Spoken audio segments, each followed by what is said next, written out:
Today marks the first day of National Crime Victims' Rights Week, an initiative created by the United States Department of Justice to rally and advocate behind survivors of violent crimes.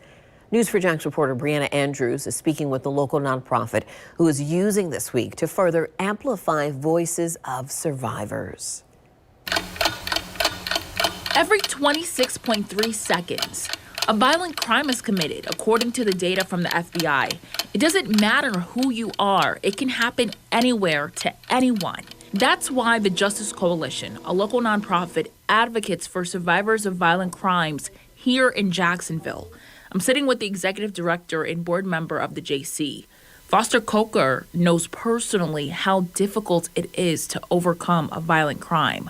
My wife and I survived a violent and in the end lethal home invasion, and at the time we didn't know who to turn to.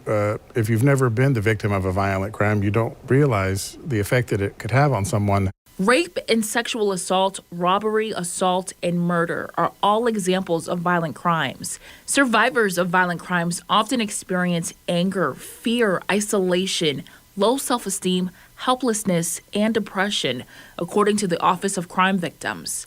That just haunts you going forward indefinitely. And luckily, someone put us in contact with the Justice Coalition back then, and they were able to explain to us what our rights were as victims of violent crime and what to expect going forward in the next day, the next week, the next 6 months, in our case, the next 3 years. National Crime Victims' Rights Week is from April 23rd through the 29th.